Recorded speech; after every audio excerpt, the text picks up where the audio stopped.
যারা ইসরায়েলের সাথে হাত মিলিয়েছে এই গাদ্দার, এরা হচ্ছে উম্মার সবচেয়ে বড় গাদ্দার। হোক সেটা আহলে সৌদ, হোক সেটা আরব আমিরাত বা দুবাই বা যে কেউ। আল্লাহ রাব্বুল আলামিন বলেছেন, আমি মনে করি এই আয়াতগুলো একটু।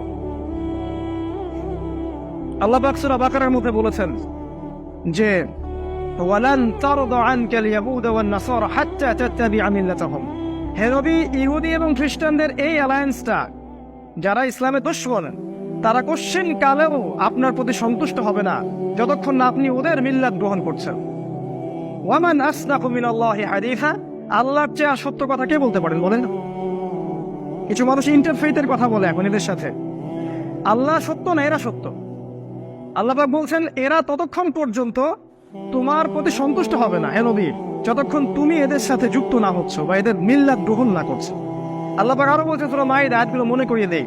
আল্লাহ পাক বলছেন ইয়া আইয়ুহাল্লাযীনা আমানু, হে মুমিনগণ, লা তাত্তাখিযুল ইয়াহুদা ওয়ান নাসারা আউলিয়া, এই ইহুদি এবং খ্রিস্টানদেরকে বন্ধুরূপে গ্রহণ করো না। কোন ইহুদি কোন খ্রিস্টান? বা'দুহুম আউলিয়াউ বা'দ, যারা একে অপরের বন্ধু। এই জায়নিস্ট মুভমেন্ট, যারা একে অপরের বন্ধু। ওই ইহুদি ওই খ্রিস্টান নয় যারা আমাদেরকে আশ্রয় দিয়েছিল আবিসিনে, তারা নয়। সেই ইহুদি সেই খ্রিস্টান যারা একে অপরের বন্ধু, জায়নিস্ট মুভমেন্ট। কারণ আল্লাহ পাক বলছেন ওয়া মা ইয়াতাওয়াল্লাহুম মিনকুম ফাইন্নাহু মিনহুম, তোমাদের মধ্যে যদি কেউ ওদের সাথে হাত মিলায়, সে এই উম্মতের কেউ না, সে তাদের অন্তর্ভুক্ত। এটা আল্লাহর কথা। যারা এদের সাথে হাত মিলাচ্ছে, অ্যালায়েন্স করছে, তারা আমাদের উম্মার কেউ না। সে যেই হোক না কেন, হোক সে মুসলিম বা মুনাফিক